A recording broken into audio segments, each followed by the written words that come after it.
The Browns and Texans kick off Super Wildcard weekend Saturday afternoon. For the Browns, we have a veteran quarterback in Joe Flacco with an experienced head coach and play caller.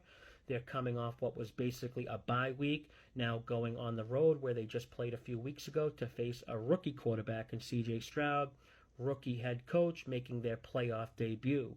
We should all be aware of the QB making his first playoff start angle and how they have historically underperformed. But in this matchup, even though Cleveland has the experience, I think Stroud is the better quarterback. Flacco is just too boom or bust for me. I just don't trust him. He forces it downfield and can make the deep shots, but sometimes it's to the other team. He's thrown an INT in every game he's started, and from week 14 on, he has the most passing yards of any QB in the league, but he also is tied for the most INTs during that span. I think eventually that has to catch up to them.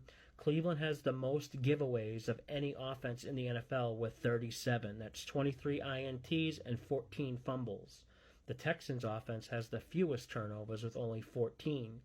Although Cleveland's turnovers are disguised a little bit because their defense forces so many turnovers. But the team that wins a turnover battle usually wins the game. My power rating on this game with Houston at home is a pick'em, so I do show value on Houston.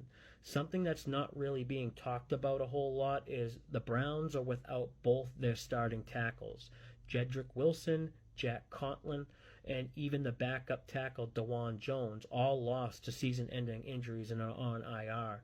The starting center, Ethan Poick, he's been banged up, dealing with these injuries. The Browns have really struggled to run the ball, and I have them ranked 28th in rushing offense. Now, the matchup that concerns me the most is the Texans offense versus the Cleveland defense. Texans couldn't run the ball versus Indy. Not sure they're going to have success versus this elite Cleveland defense. Wide receiver Nico Collins was the only Texans healthy receiver last week. They don't win that game without him last week. Texans might get Robert Woods and Noah Brown back. Houston just hasn't beat many top-tier defenses.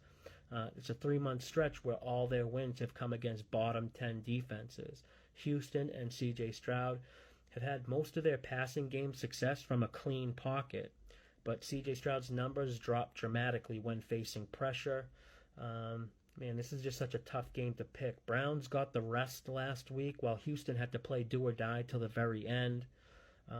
Also, I'm not buying this whole Cleveland defense being bad on the road. It's being blown out of proportion. It's just not true. When you look past the counting stats like points per game or yards per play, and when you start looking at advanced stats and play-by-play numbers, simply put, the biggest difference is Cleveland has allowed several fluky big plays on the road. In fact, they've allowed 6 plays of 65 yards or more, all on the road. And combine that with just having had tougher matchups on the road compared to at home, it's skewed their numbers, but it's still an elite defense, home or away. Now, I haven't bet anything on this game yet. I'm going to wait to see what the line does. As of now, I'm leaning towards Houston +3, or definitely Houston maybe in a teaser leg. As always, all the bets I make will be posted in the Betting Network Discord in real time the minute I bet them. Invite link to join is in my bio. Hopefully you found this video helpful. Until next time, good luck with your bets.